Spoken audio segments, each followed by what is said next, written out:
Oke, bismillahirrahmanirrahim. Assalamualaikum warahmatullahi wabarakatuh. Waalaikumsalam warahmatullahi wabarakatuh. Ya, oke, sudah kumpul semua ya, teman-teman ya. Coba. Ya, oke. Ya, mungkin langsung saya mulai saja ya untuk pertemuan online kali ini. Ya, ini kebetulan pertemuan pertama ya untuk mata kuliah sensor dan transducer. Oke, kita mulai pertemuan ini dengan membaca basmalah. Bismillahirrahmanirrahim. Bismillahirrahmanirrahim.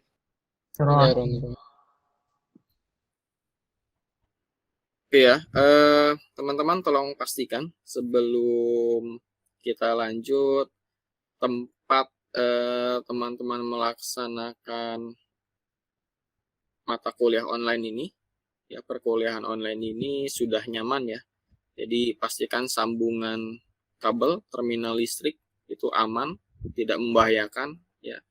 Kemudian dari sisi pencahayaan itu sudah cukup ya, tidak terlalu gelap, tidak terlalu terang, kemudian tidak menciptakan backlight ya. Nah, ini backlight ini karena apa? Karena biasanya sumber cahayanya ada di belakang. Next, kemudian pastikan kursi yang Anda gunakan nyaman, kemudian juga suhu ya. Jadi kalau misalkan di tempat Anda pakai AC suhunya tolong diatur. Kipas angin, kalau pakai kipas angin berarti jangan terus-menerus menyorot ke Anda ya.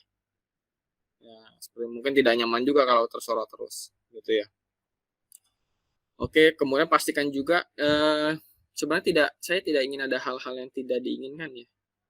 Jadi pastikan juga jalan keluar dari ruangan Anda itu juga bisa dicapai dengan mudah aksesnya, gitu ya.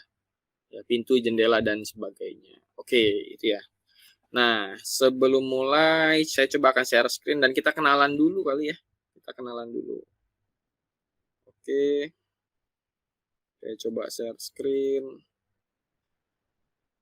Ya, sudah kelihatan?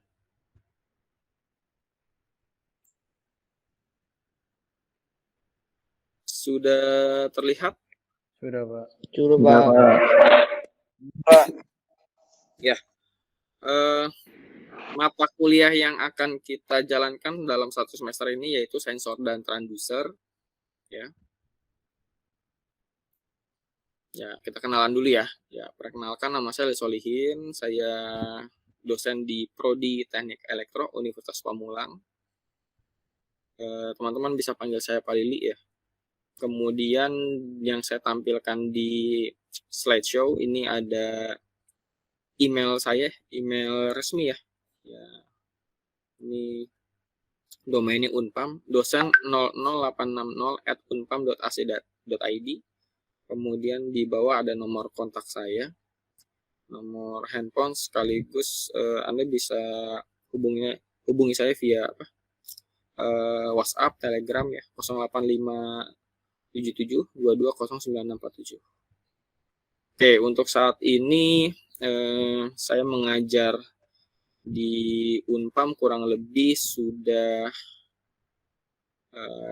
aktifnya registrasi di jabatan fungsional itu per 2017 ya. Oke, next. Kita langsung bahas.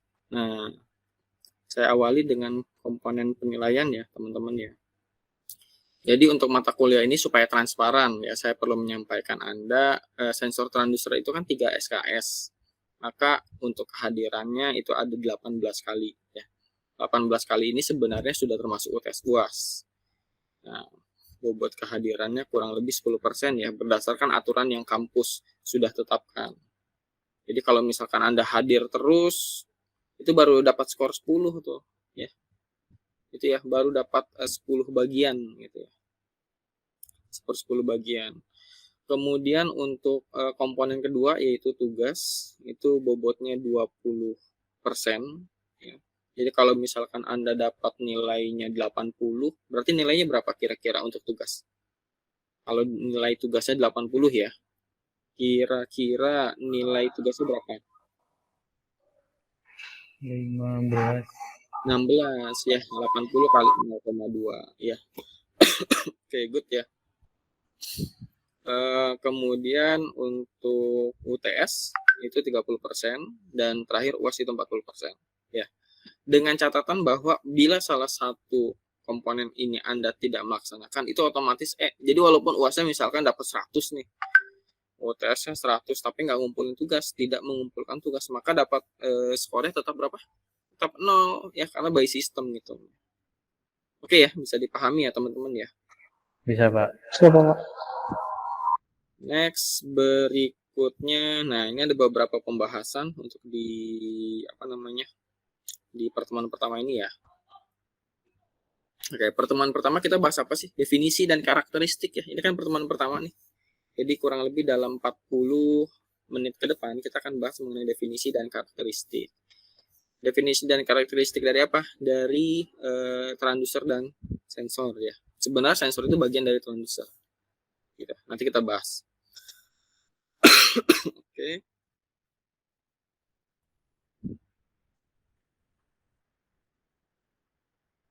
Ya. Saya ingin tanya dulu nih. Pernah dengar kata transducer sebelumnya? Transducer? Pengubah sinyal, Pak. Mengubah sinyal. Oke, ada yang lain nggak? Transducer apa ya?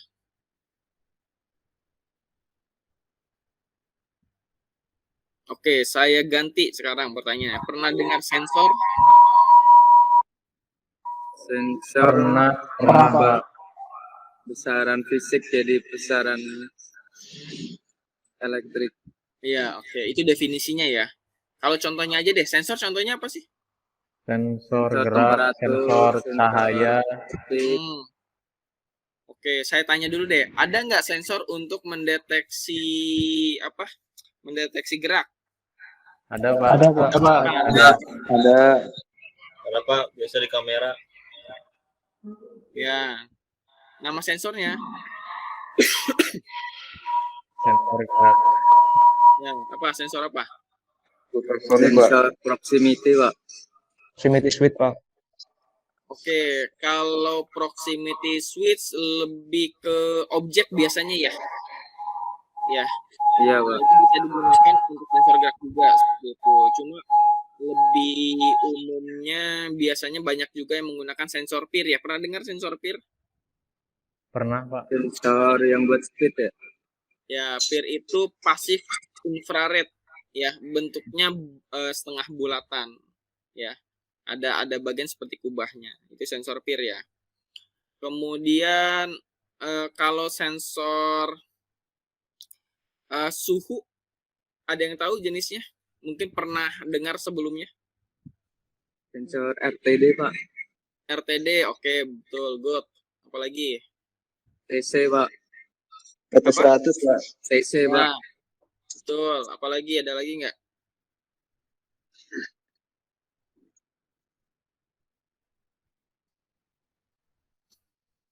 Pernah dengar DHT11? Pernah, Ya, Pak. pernah, Pak. Ya, itu juga ya. Itu sensor suhu sekaligus kelembapan gitu ya. Ada lagi nggak sensor yang lain? DHT22, Pak. Ya, itu saudaranya lah ya. Iya. DHT11, DHT22. DHT22 biasanya pinnya berapa tuh kakinya? Pinnya 4, Pak. 4, tapi yang satu nggak dipakai ya. Iya. Ya, NC dia not connected ya. Oke. Kemudian, nah itu kan contoh-contoh sensor tuh ya. Kalau di kita bicara di badan kita deh. Di badan kita tuh punya sensor. Contohnya apa sensor di badan kita? Sendi. Disebutnya panca indera. Panca indera. Iya. Lidah, Pak. Ya, untuk merasakan rasa makanan gitu ya. Kemudian cahaya, kita punya mata. Mata. Sentuhan. Kulit ya. Panas juga kita pakai kulit gitu ya. Jadi ya teman-teman ya. Sensor suara kita apa? Telinga. Telinga lah. Telinga. kurang lebih sama lah seperti itu. Nah, kalau tadi teman-teman sudah ada yang menyampaikan sensor itu mengubah besaran fisik ya, besaran yang ada di lingkungan kita nih, ya, itu menjadi besaran elektris yang sifatnya listrik, ya, dengan keluaran bisa tegangan, bisa arus gitu ya. Nah, ada yang kebalikannya, ya, yang kebalikannya itu disebutnya apa? Kebalikannya sensor.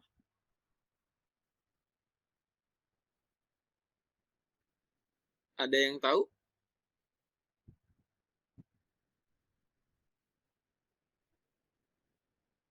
Ada yang tahu kebalikan sensor apa?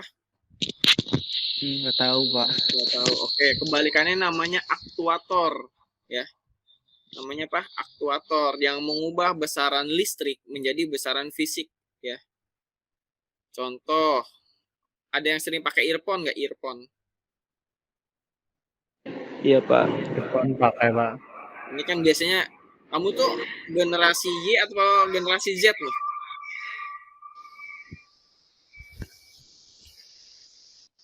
Rata-rata generasi Y kayaknya ya. Y. Iya. Atau generasi Z. Nah, biasanya kan sering rebahan tuh di rumah ya, pakai earphone ya. Nah, earphone yang Anda gunakan ya, itu adalah contoh dari aktuator ya. Contoh dari apa? Aktuator ya. Contoh lain apa? Pernah bongkar mainan anak-anak? Mobil-mobilan? Pernah, Pak. Ya, itu Pernah, Pak. ada dinamonya ya, ada motornya ya. Iya, Pak. Iya, Pak. Itu contoh dari transducer juga, mengubah energi listrik menjadi energi gerak ya. Kalau tadi di earphone energi listrik jadi energi Suara. gitu ya. Oke ya. Jadi yang kita bahas barusan nih, sensor, aktuator itu adalah transducer. Ya, coba kita buka slide-nya. Nah, transducer itu apa sih? Ubah. Ya, dari bahasa Latin artinya mengubah ya. Mengubah, apa yang diubah? Yang diubah adalah satu energi jadi energi lain ya. Yang tadi kan dari listrik menjadi besaran fisik, dari besaran fisik jadi listrik ya. Maka dengan kata lain, transducer ini meliputi aktuator dan sensor ya. Jadi nggak cuma sensor doang yang disebut transducer, aktuator juga disebut transducer. Cuma arah perubahannya yang beda gitu ya. Dari listrik jadi fisik, fisik jadi listrik ya. Sampai sini bisa dipahami? Bisa, Pak. Bisa Bisa, ya. Pak.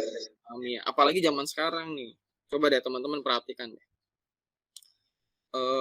Iklan apa ya? Mobil otomotif ya.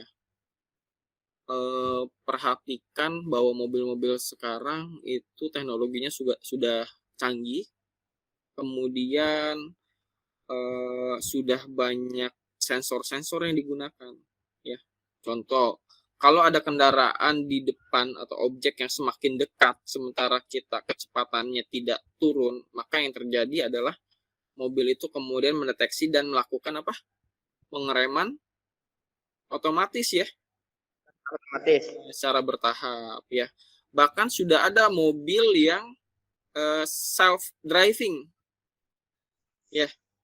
Jadi kita jalankan kemudian kita aktifkan fiturnya, maka dia akan mengikuti pola garis jalan, objek di jalan dan mobil yang ada di depan. Dia otomatis berjalan seperti itu ya. Mobil apa kira-kira itu? Tesla, Pak. Tesla, apalagi? Ferrari, Pak. Saya nggak tahu ya kalau Ferrari punya fitur itu ya.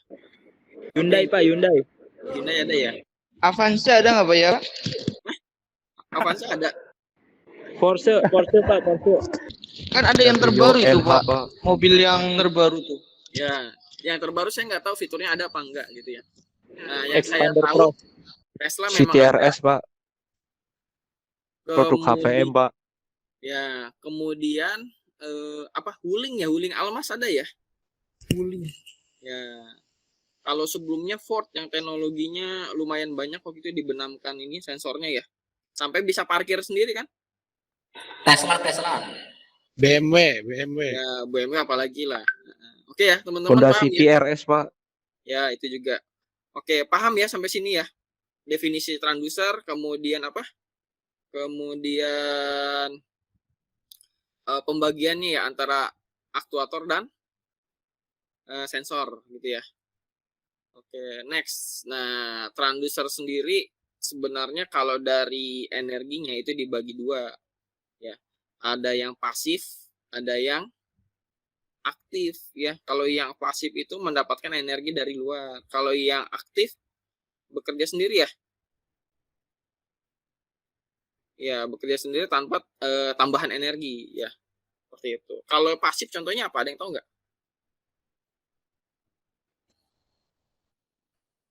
Kalau yang pasif contohnya apa? Ada yang tahu transducer pasif? Kalau aktuator itu rata-rata pasti transducer yang pasif ya. Karena dia dapat energi dari luar kan. Kalau sensor yang pasif nih, apa kira-kira yang harus dapat tambahan dari energi luar? Tata surya Pak, panel. Panel surya. Ya, oke. Itu bisa. Turbin Ada Pak, lagi turbin. turbin, tapi bukan masuk klasifikasi sensor itu ya. Oh, bukan ya Pak. Oke, apalagi? Kalau yang aktif, ada yang tahu yang aktif? Yang tidak perlu tambahan energi, misalkan.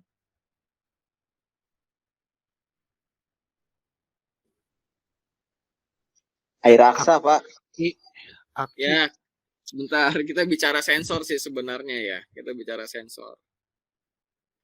Apa?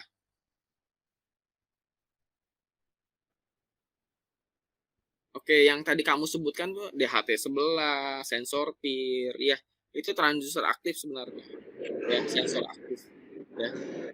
Oke, itu ya untuk pembagiannya transducer pasif dan transducer aktif ya. Oke, next.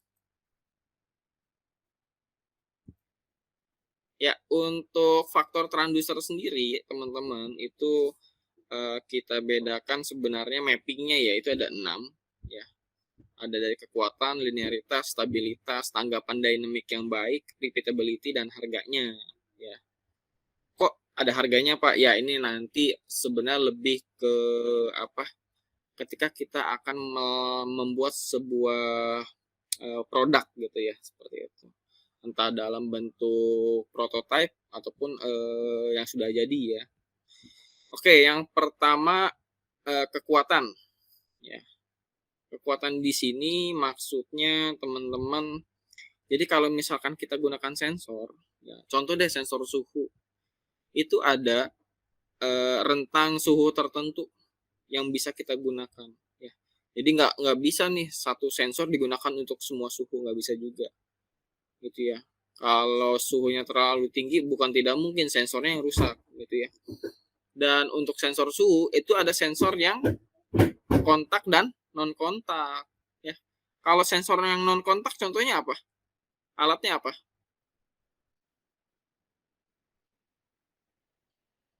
Ada yang tahu sensor yang non kontak untuk suhu?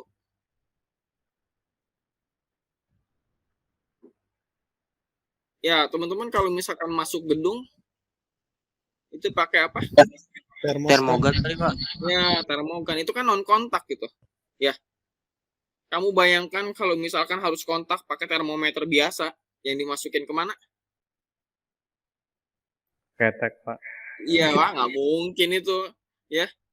Masa nungguinnya lama, ya kemudian ganti-gantian kan nggak mungkin, ya.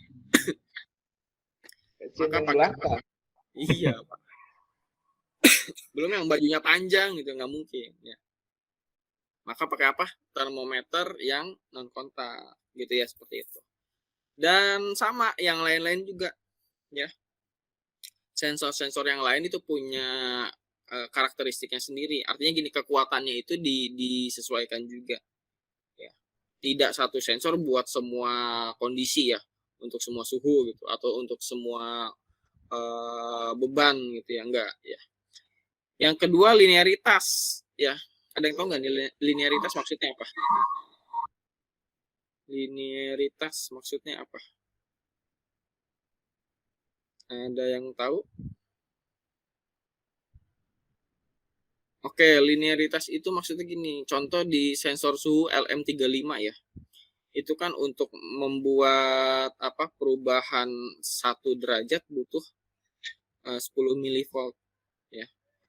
Nah, kalau 20 milivolt berarti perubahannya berapa? 2 derajat gitu ya. 2 derajat. Nah, kalau ada 3 derajat outputnya berapa? 30 milivolt. Nah, itu kan linear gitu ya. Linear. Jadi satu angka besar, angka yang lain ikut besar gitu ya. Kalau itu linear itu sensor yang baik gitu ya. Jadi membesar mengecil. Jangan sampai nanti gini, dapat inputnya besar hasilnya kecil. Dapat inputnya naikin sedikit nanti hasilnya beda jauh gitu. Enggak jangan kayak gitu ya. Oke, kemudian stabilitas tinggi. Stabilitas tinggi ini untuk sensor khususnya ya. Itu diperlukan supaya apa? Supaya hasilnya itu tidak naik turun ya. Pernah dengar istilah presisi dengan akurasi? Kenapa? Apa? Ayo, kalau presisi gimana maksudnya presisi? Sesuai Pak kalau presisi. Oke, kalau misalkan Anda menggunakan contoh panah gitu ya. Oke, saya coba show dulu ya yang ini ya. Saya akan coba share screen. Kita pakai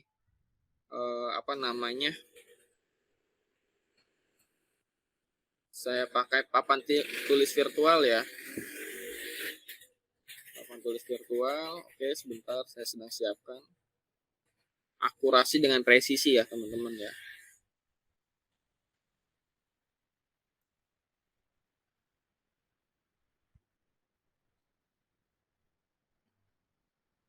Oke, sudah kelihatan? Kelihatan. Sebentar saya coba cari image dulu nih di browser ya. Target panah itu ya, target panah.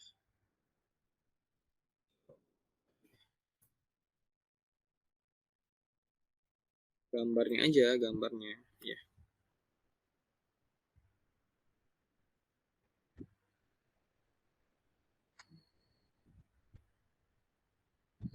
Oke, wait. Saya cari yang polos aja ya. Nah, coba.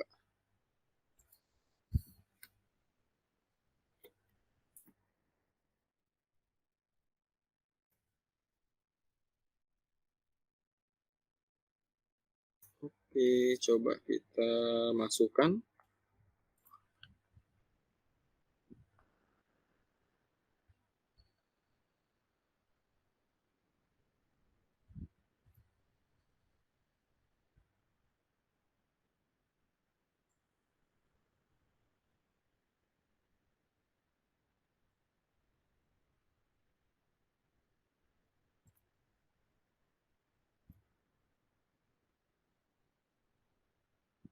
Oke, sudah kelihatan ya teman-teman ya?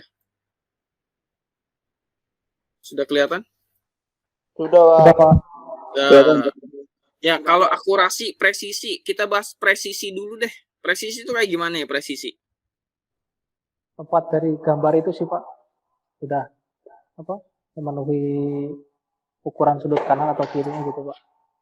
Oh gitu.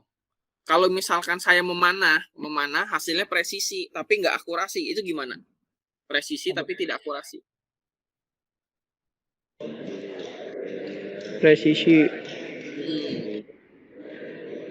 Mungkin kalau menurut saya sih kalau presisi mungkin bisa nyampe ke sono, tapi kalau tidak akurat, tidak menyampai sesuai dengan kita yang diinginkan. Oke. Ya, jadi gini ya teman-teman ya. Kalau presisi itu misalkan kita nembak target ini nih pakai panah gitu ya. Itu hasilnya tuh kayak gini.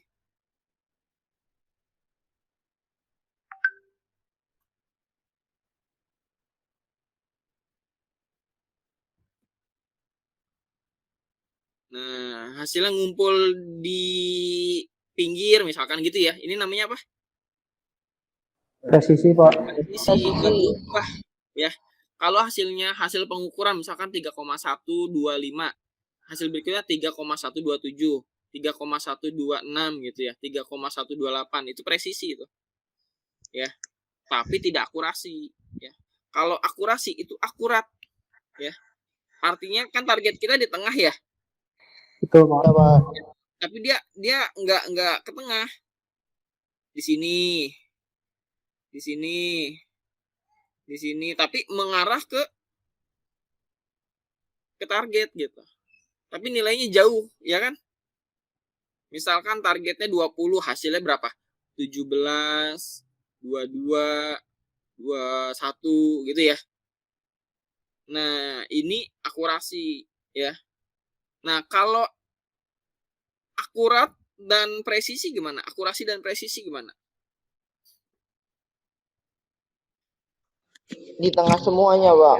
Di tengah semuanya. Di tengah-tengah. Ya, walaupun ada yang meleset ya, tapi ngumpul gitu. Iya, Pak. Nah, paham ya? Paham. Paham ya? Maka biasanya gini, kalau di apa namanya? Di industri ya. Di industri itu dia maunya presisi. Yang saya ketahui itu kalau misalkan kita ekspor apa? Mobil ke luar ya, ke luar negeri ya. Itu kalau misalkan celah pintunya 0,3 sebelah kanan, maka yang sebelah kirinya harus 0,3 itu. Ya. Harus sama. Gitu. Ya, presisi kan itu, ya. Walaupun mungkin kita nggak tahu targetnya mungkin 0,28 misalkan gitu ya. Tapi harus sama. Itu ya. Sama ada salah satu kontraktor developer ya, perumahan. Itu untuk perhitungan apa namanya? Perhitungan kayak kusen rumah gitu ya. Kemudian ketinggian lantai itu sampai dengan hitungan mili dia ya. Nggak boleh meleset kayak gitu. Ya, sama aja itu ya. Presisi dan akurasi. Oke ya, teman-teman itu ya. Saya coba buka lagi untuk apa namanya? Slide-nya.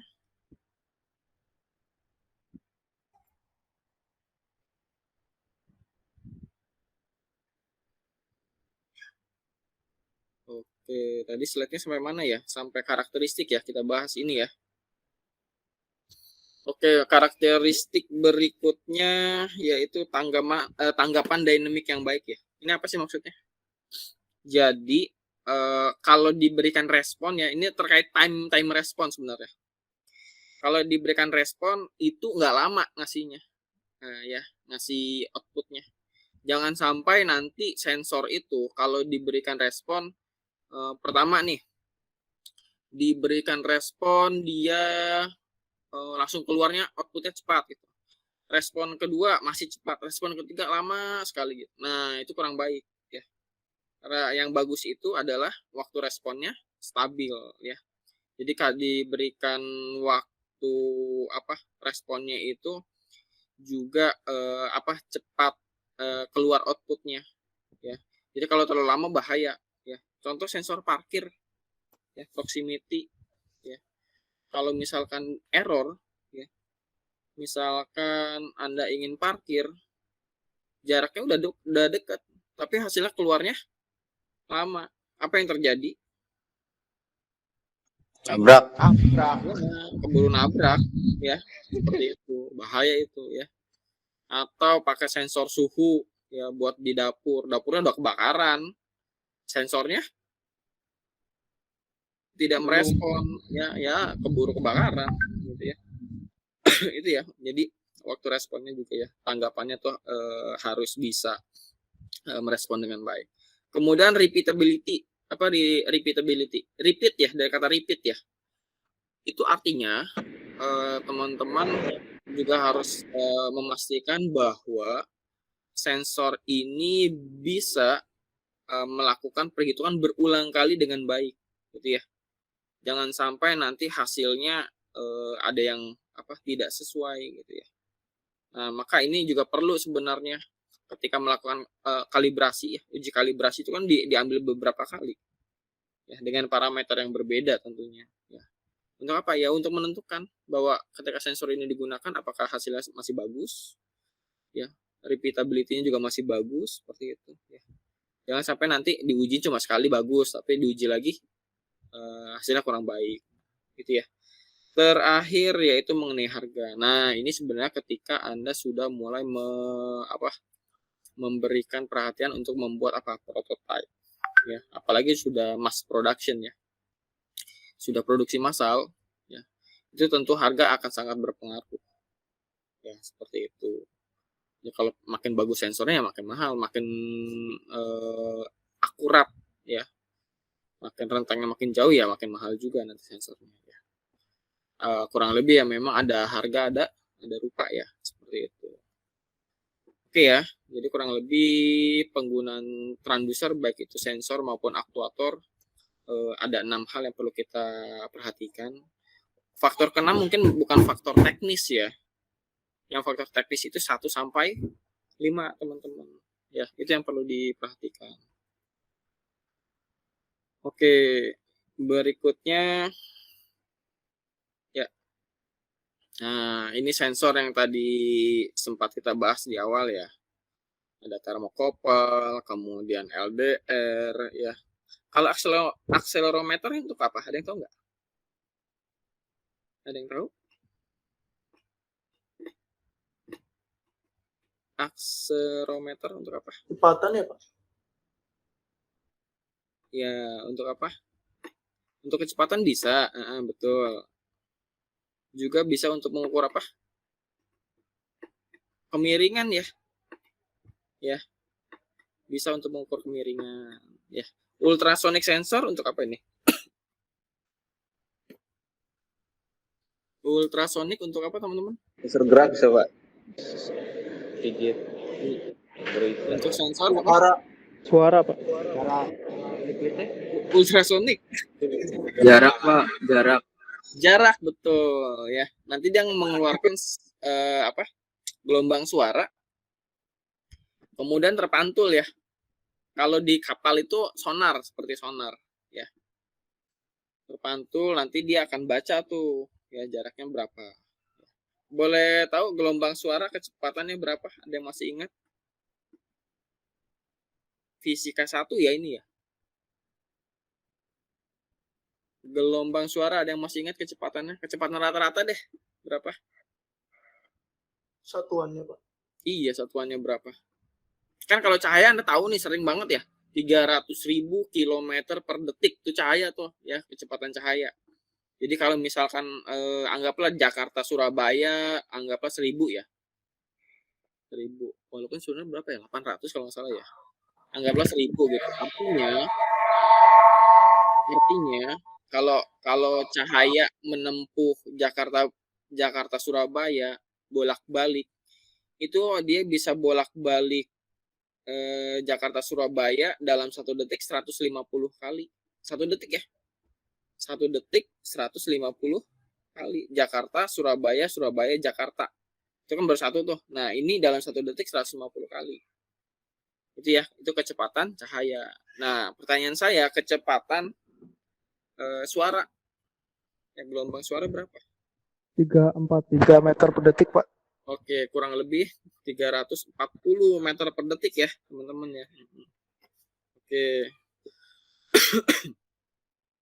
Kemudian kita lihat di bagian bawah itu ada sensor apa nih? Ada sensor Hall apa? efek Sensor, Pak. Hall Magnet. effect sensor ya. Hall ini nama orang sebenarnya, Dr. Hall ya, abad 18 kalau nggak salah. Dia menemukan satu fenomena ya. Maka disebutnya efek Hall atau Hall effect ya. Nah, ada yang tahu nggak Hall effect ini untuk apa ya? Jadi kita bicara umum dulu nih, nanti di pertemuan berikutnya kita akan detail membahas mengenai masing-masing sensor ya. Karakteristiknya, penggunaannya gitu ya. Kalau Hall effect sensor gimana?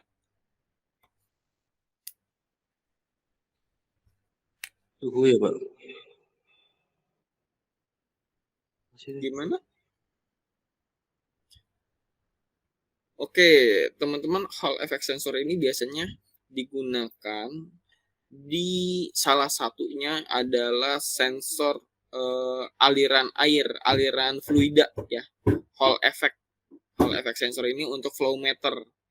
Jadi kalau teman-teman beli flow meter ya, maka kemungkinan itu menggunakan sensor Hall effect ya. Nah, sensor Hall effect ini apa sih sebenarnya? Jadi sensor Hall effect ini prinsipnya adalah dia akan membaca ya. Jadi kalau misalkan di flow meter itu nanti ada baling-balingnya ya. Ada sudutnya lah istilahnya. Ya, sudutnya yang akan berputar ya. Putarannya itu akan memicu gelombang magnetik yang berubah-ubah ya, yang berubah-ubah gelombang magnetik terhadap satu lempeng. Nah, lempengan logam ini kalau dia kena mendekati didekati dengan magnetnya, didekati dengan magnet, dijauhi didekati. Nah, itu nanti elektronnya itu akan mengumpul di satu sisi ya, satu sisi dan berubah-ubah. Nah, besaran dari perubahan dari tegangan tersebut akibat berkumpulnya elektron ya dan alirannya itu yang akan dibaca ya. Makin cepat putarannya, maka otomatis nanti akan banyak Hall effect yang terjadi ya akibat terkumpulnya si elektron itu ya dalam lempeng logam kayak gitu ya. Jadi kalau dekati dia ngumpul, kalau menjauh normal lagi gitu ya. Nah, itu dibaca tuh jumlah tegangannya. Gitu ya. Itu nanti lebih detailnya ya. Oke ya, teman-teman, itu untuk beberapa sensor. Nanti di pertemuan berikutnya kita akan bahas lebih detailnya ya. Jadi Anda bisa tahu nih karakteristik masing-masing sensor tuh seperti apa. Walaupun sama-sama sensor suhu ya, sama-sama sensor cahaya gitu ya. Oke, next kita akan ya lihat ini ada aktuator. Tadi kita sudah bahas ya aktuator. Itu bisa motor, bisa speaker, bisa apa lagi? Motor dinamo, speaker, bisa apa lagi?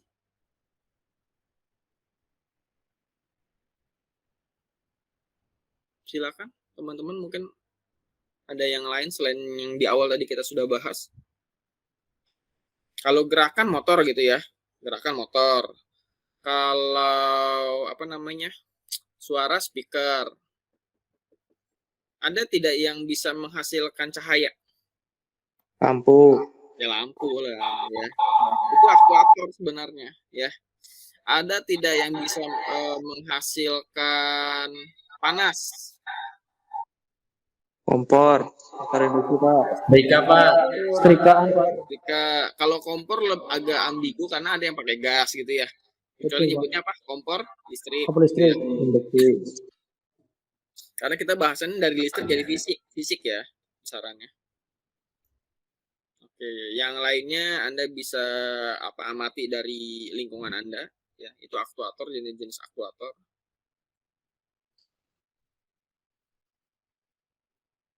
Oke, nah ini ada rangkaian sensor suhu sederhana ya. Menggunakan IC 555 ya. Oke, kemudian di sini ada relay nih ya. Untuk memicu apa? Alarm ya. Untuk memicu alarm. Oke, next. Ya, terakhir saya tutup untuk materi ini dengan satu quote ya. Dari siapa ini? Mahatma Gandhi ya. Mahatma Gandhi, Pak. In a gentle way you can shake the world ya. Ini apa artinya nih? Apa artinya?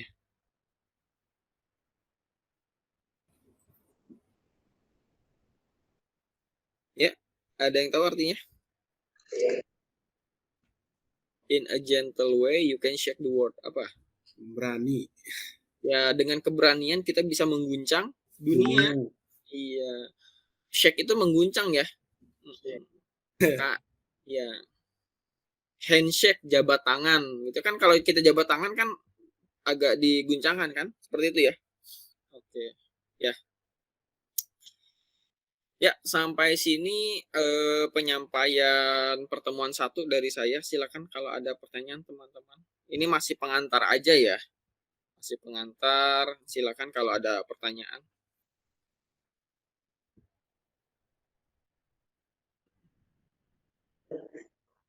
Ini nggak absen lagi, Pak.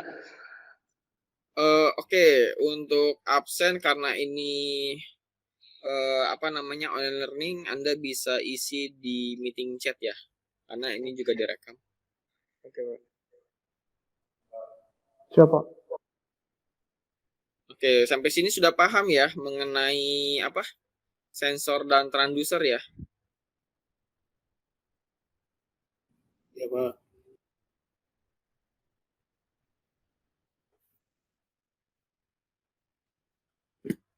Oke, jadi gini, konklusinya sebenarnya teman-teman untuk sensor dan transducer ya.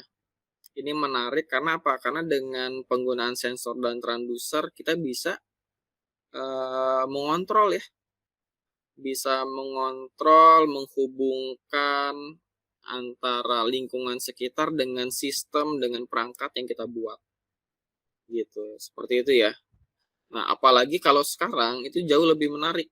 Ya, saya kasih outline deh kalau sekarang. Zaman dulu ya, kalau kita ingin buat satu perangkat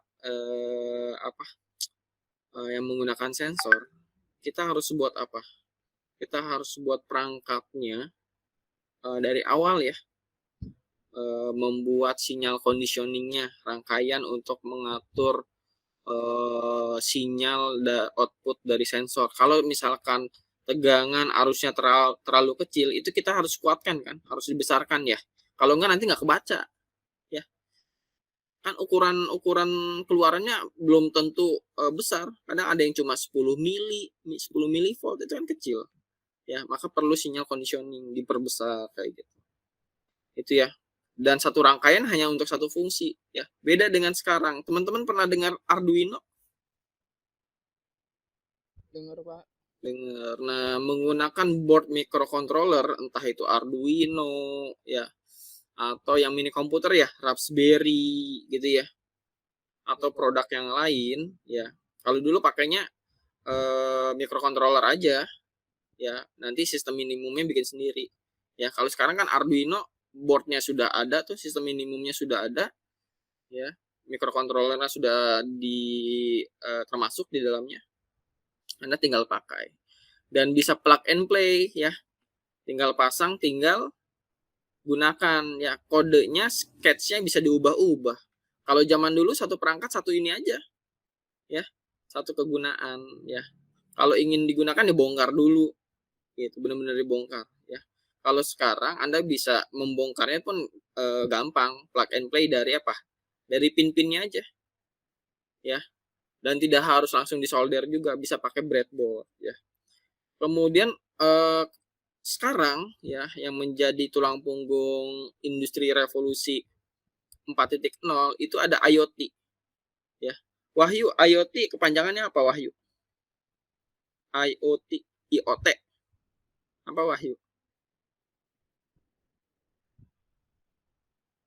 Masih mute ya Wahyu ya? Wiwit Santoso tahu IoT?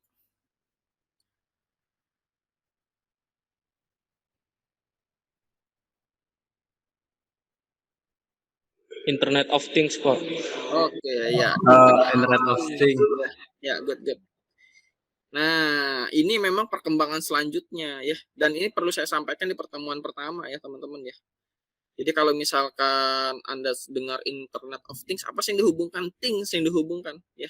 Via Internet Things itu apa? Benda ya. Apa yang dihubungkan? Ya sensor sebenarnya ya. Wireless network sebenarnya. Artinya gini, teman-teman pasang sensor ini deh. Sensor gerak depan rumah ya. Nanti bisa koneksi ke handphone. Kalau ada yang datang, teman-teman bisa tahu ya. Kalau di situ ada orang. Kemudian pakai sensor suhu di dapur. Kalau misalkan suhunya memanas bisa ada notif ya. Pakai kamera bisa ketahuan gitu ya. Nah, itu IoT. Gitu ya. Next perkembangannya memang ke situ. Ya. Untuk project-project misalkan teman-teman ingin praktikum sendiri, misalkan di rumah iseng bikin project sendiri. Ya, perangkatnya sudah banyak ya. Bisa pakai yang paling sederhana Node MCU gitu ya. Agak expert advance dikit itu pakai apa? Raspberry gitu ya. Tapi Raspberry pun sudah ada yang versi murahnya juga. Gitu ya. Nah, kalau teman-teman nanya, Pak, harganya mahal atau murah? Ya, Node MCU sekitar 60.000 ya. DHT itu mungkin sekitar 30.000 ya.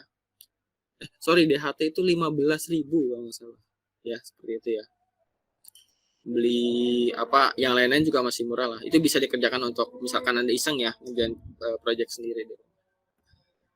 Oke, saya pikir cukup untuk pertemuan hari ini. Silakan kalau ada pertanyaan.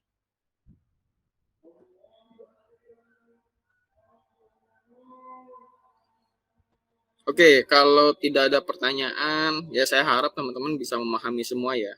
Kita akan lanjutkan untuk di sesi pertemuan berikutnya ya, mengenai masih mengenai mata kuliah sensor ya. Jangan lupa untuk tetap mengerjakan tugas ya via online learning. Jadi kita memang ada sesi video conference, ada sesi online learning seperti itu. Oke, dari saya mungkin cukup untuk pertemuan kali ini. Mudah-mudahan bisa diterima dengan baik. Ya. Dengan kondisi online seperti ini, teman-teman saya harap masih bisa mengikuti perkuliahan dengan baik ya. Ya, karena tidak ada pertanyaan, ya sama-sama mungkin kita tutup ya perkuliahan online kali ini dengan membaca hamdalah, alhamdulillahirobbilalamin. Ya, terima kasih atas atensi ya, atas kerjasama teman-teman semua untuk pertemuan pertama ya. Kita masih ada sampai dengan pertemuan ke-18 ya. Jangan lupa tugasnya dikerjakan, jangan lupa kewajiban Anda ya sebagai mahasiswa ya. Saya berharap juga Anda bisa memenuhi kebutuhan referensi ya, seperti membeli buku sendiri dan yang lainnya. Oke, saya cukupkan. Terima kasih. Assalamualaikum warahmatullahi wabarakatuh.